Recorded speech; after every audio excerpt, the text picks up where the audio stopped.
বাবু রাধানাথ শিকদারের ১৫৫তম মৃত্যুবার্ষিকী উপলক্ষে বজবজের Jagannath Gupta institute of medical সায়েন্সে আয়োজিত high altitude trekking and mountaineering and world hypertension day অবজারভেন্সের উপর আয়োজিত সেমিনারের কিছু নির্বাচিত অংশ রইল আপনাদের জন্য।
এবং সেই অ্যাডভেঞ্চারের সঙ্গে তো জড়িয়ে থাকি হাই অল্টিটিউড সিকনেসের বিষয়ে আলোচনা, তার ব্যাপারে সাবধানতা নেওয়া, এবং যদি দুর্ভাগ্যক্রমে কারোর ক্ষেত্রে কিছু খারাপ অভিজ্ঞতা হয়, অর্থাৎ হাই অল্টিটিউড সিকনেসের আমরা যদি ভিকটিম হই, এক তো কি করে সেটা প্রিভেন্ট করা যায়, আর দুই হচ্ছে যদি হয় তাহলে ম্যানেজ করা যায়, কিভাবে ট্রিটমেন্ট করা যাবে ইত্যাদি।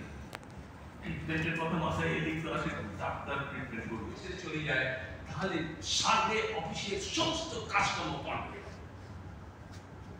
তিনি থাকো বাবা মাথা গুলি থাকো না জায়গায়, আমাকে আগে বাঁচতে হবে, তারপর তুমি কাজ করবো।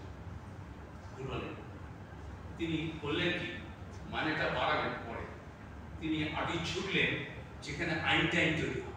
যাই হোক, সে কথায় আসছিল। আরেকটা ব্যাপার, আমরা সুলতানের ছোট্ট মূর্তি রেজিস্টার করে মেডিমার্ট যেটা চন্দননগরে, তার কোণে চার্চের পেছন দিকে একটা কোণে ছোট্ট করে দেখা যাচ্ছে সাফিসিয়েন্টলি এখানে একটা ইসকিমিক ড্যামেজ হচ্ছে, ব্লাড না যাওয়ার ফলে ইসকিমিক ড্যামেজ হচ্ছে, ঠিক আছে? তো তার ফলে সেটা যদি বহুক্ষণ সেই ইসকিমিয়া চলতে থাকে, ব্লাড সাপ্লাই হচ্ছে না, তাহলে জায়গাটা মরে যাবে, এখানকার সেলগুলো মরে যাবে, নেক্রোজ হয়ে যাবে, নিজে থেকেও অ্যাম্পুট হয়ে যেতে পারে।